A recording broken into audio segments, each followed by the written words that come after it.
So, one of the most common questions I get from people with autoimmune disease is how many meals should I eat in a day and when should I eat them? But then I also get, should I fast? I hear people are doing 1 day fast or 2 day fast, or they skip breakfast, those kind of things. Should I be doing that? And then what do I do when I have to snack? I have to have a snack. I can't make it till dinner without eating something. So, underneath all of these questions is, am I doing what's right for my body or am I hurting it?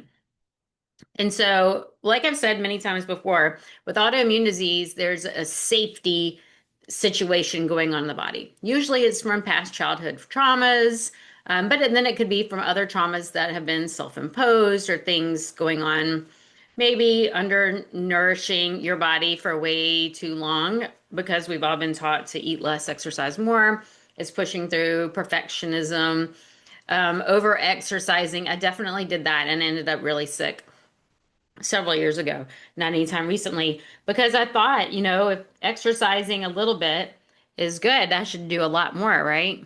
And that's not really how it should be. So today I want to talk about not following the rules.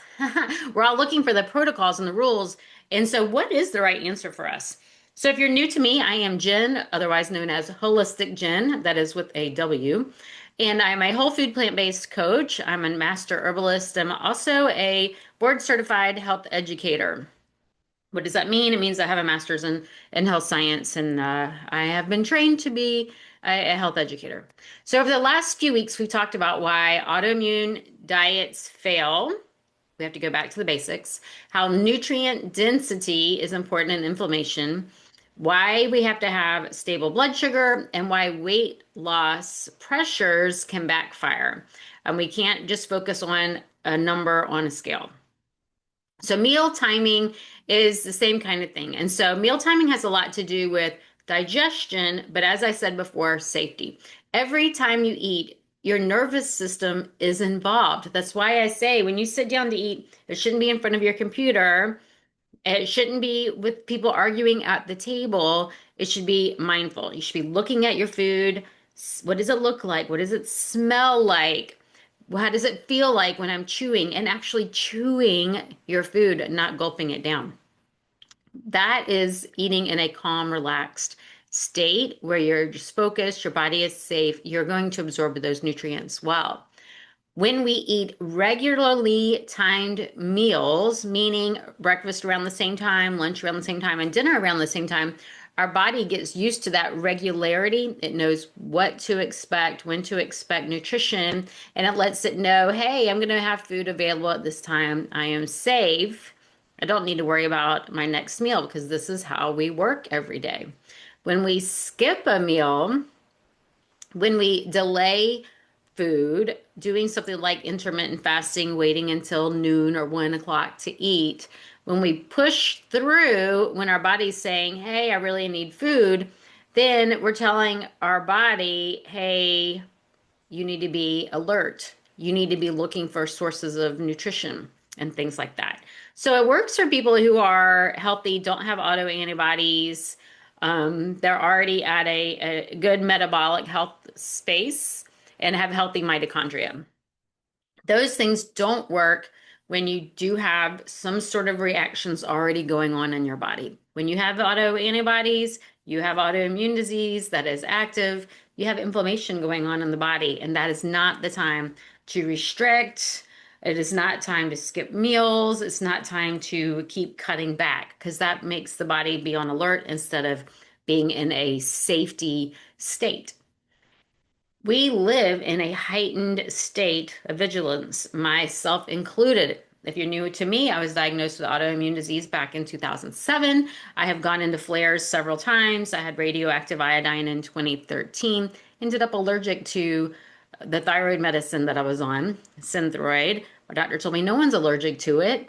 And then she retired. And then I couldn't find a doctor who could put me on a medication that could help me. My thyroid was irradiated. I had to have something, right? So I was in full on danger mode.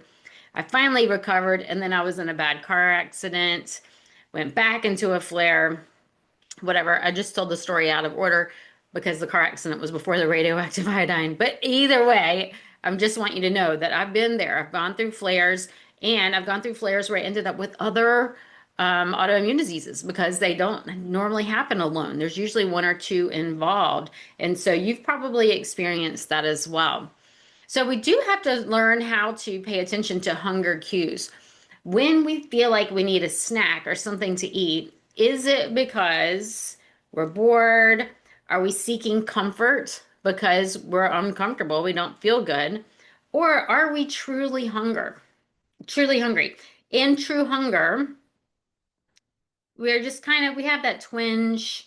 We're still steady and calm. We're just, hey, you know what? I feel hungry. It's not anything else going on with the body. You eat and you're like, I'm satisfied, everything feels good. When you have trained hunger, when your body is reacting to something else other than true hunger, then that is when you're irritable. If you've ever been hangry, I have definitely been hangry more than a time or two. You get shaky, you have headaches, maybe fatigue, maybe anxiety, or you just, I have to have food right now. That's usually not true hunger. It's some sort of signal going on in your body. A hormone is out of whack, and that could be, leptin or ghrelin or it's probably ghrelin. Ghrelin is what makes your stomach growl. Those things could be out of order. Leptin is I'm full. Maybe that's out of order and you're not feeling full. Maybe it's psychological. Maybe you're trying to satisfy some other need or comfort. And so that's not true hunger. And it's learning to listen to your body. What does my body really want right now? And if you're like me, I was trained at a very early age not to listen to what I want, right? I needed to make sure I was safe and everybody else was calm and getting what they needed, not me. It's been really hard for me to learn to listen to my own body. My youngest child, from the time she was born, really has listened to her own body. Even as a little kid, we'd offer her a brownie or a chocolate chip cookie, and she'd say, "No, can I have an apple?" And it was like, who turns down chocolate, right? But she learned at a very early age, and still, I mean, she's going to be 20 this year, and she still is the same way. She just knows. She listens to what her body needs. And if I will fix something for dinner, she'll say, "No, I really need this." How does she know? I don't know. I'm not that in tune with my body yet, though it's something that I'm definitely working on. So hunger is not an enemy. It's okay to be hungry. And we should feel hungry, eat, feel satisfied, and then not need food for a while. But unfortunately, a lot of us have trained our bodies in other ways. So when can you go with just 2 meals a day? Some people can. 2 meals a day can work if your blood sugar is stable, meaning you have an A1C that's between 4.8 and 5.2. If your doctor won't run an A1C, you need a new doctor. But an A1C shows an average of what your blood sugar has been over the last 3 to 4 months. So you don't need to check it every month. It needs just every 3 to 4 months. You can check it and see what's happened because it measures the sugar molecules that are on each cell. Every cell has sugar. That's what you need for energy.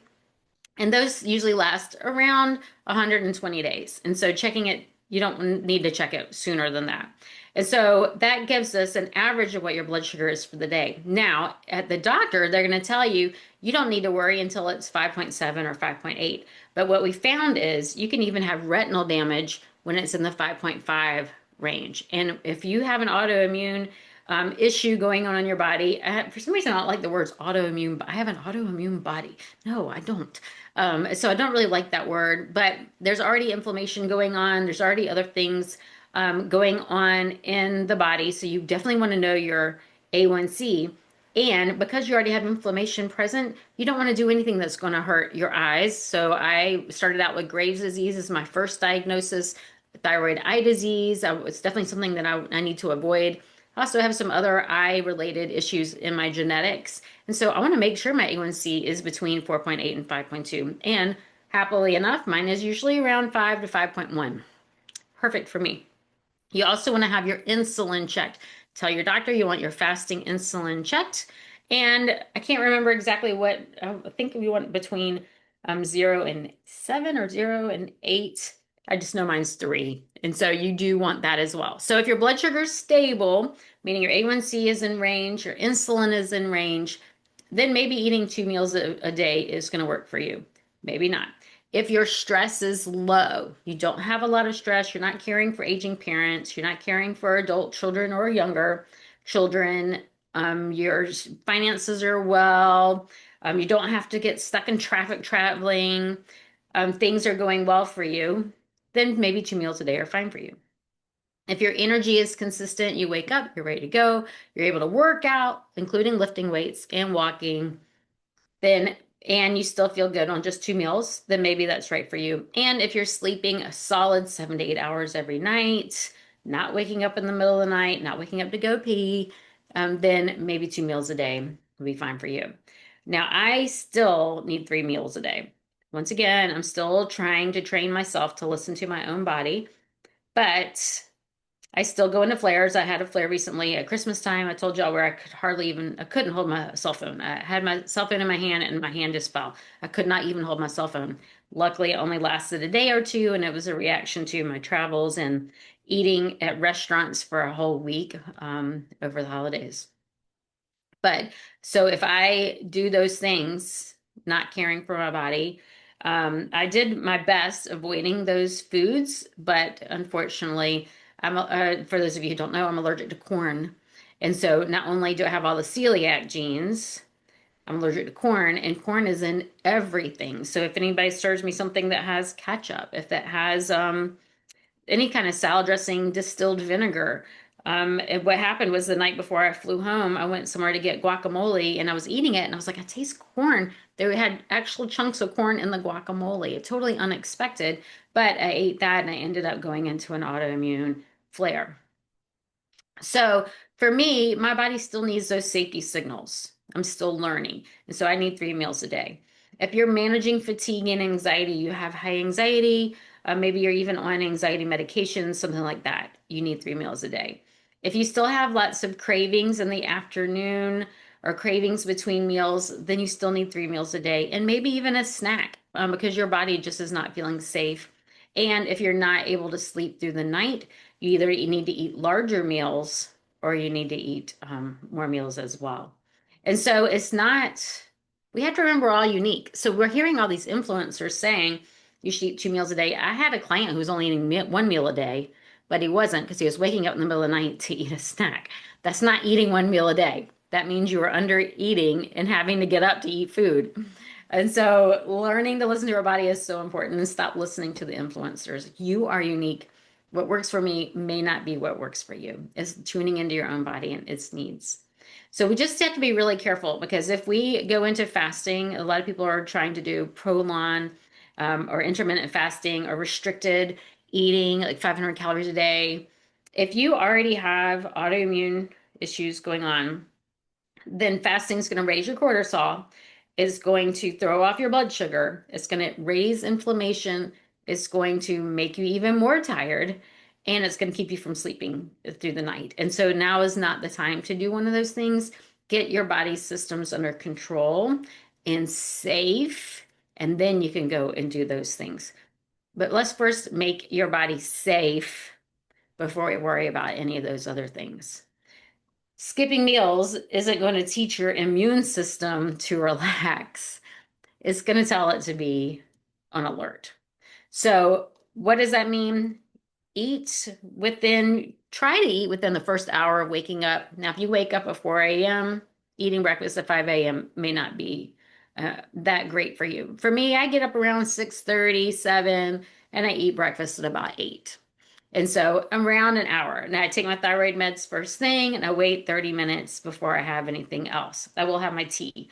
And so hopefully you're doing that too. That's important if you're on thyroid meds. Now, there are ways. Now, if you haven't had radioactive iodine, there's a good chance that you can get off of your meds if you do the things. Work with your doctor. Don't take yourself off the meds. That is where you'll mess up. That's when your body will not feel safe at all. And so work with the doctor. But eat within the first few hours, waking up, eating regular meals, not grazing throughout the day, sitting down, eating a full breakfast, being mindful about what you're eating, and chewing really well. Dr. Christopher always said, drink your solids. So chew your foods until they're liquid. Then take a break, 2, 3, 4 hours, ideally 4 to 5 hours. Then eat lunch, a nice, full, beautiful, well-balanced plate with proteins, carbs, and healthy fats. Lots of color, lots of fiber, preferably whole food plant-based. I am 100% plant-based. Chew, chew, chew. Your body's nice and full. You met all your nutrient needs, and then you can pause. 4 to 5 hours later, repeat another balanced meal, lots of colors and textures and flavors, nice and filling. Stop eating by 8 p.m., maybe by 7 p.m., at least 2 to 3 hours before you go to bed, and then sleep through the night and repeat. That helps your body know that it's safe. Regular meals. Don't go too long between your meals. Don't eat lunch at 11 and then try to wait till 7 or 8 to eat dinner. Don't wake up at 7 and try to wait till noon to eat breakfast. The best thing to do is eat earlier in the day and stop eating longer before you go to bed. It's okay to go to bed a little bit hungry, but you don't want to wait too long after you wake up. Get your body used to the same routines, eating the same time every day. Build that predictability. Let your body know that it's safe. This is what it can expect. This is what's going to happen. Build that up. Let the body feel safe. Give your body nourishing foods, lots of greens, lots of omega-3 healthy fats, chia seeds, flax seeds, hemp seeds, those healthy fats, and complex carbohydrates that are in your non-starchy veg as well.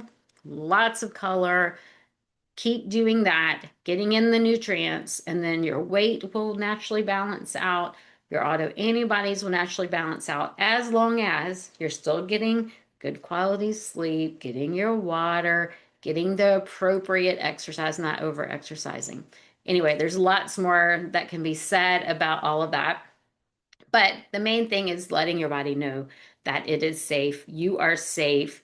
You are supported. Now, I can help you with more support. I work with clients one-on-one, but I also have a membership group, the Culinary Healing Circle. You can go to Culinary Healing Circle and learn more about that. I'd love for you to join us. We meet several times live on Zoom throughout the month and have food demos and a book club. And I even teach Qigong. I have someone who comes in to teach functional fitness, and a master class every month, and a WhatsApp.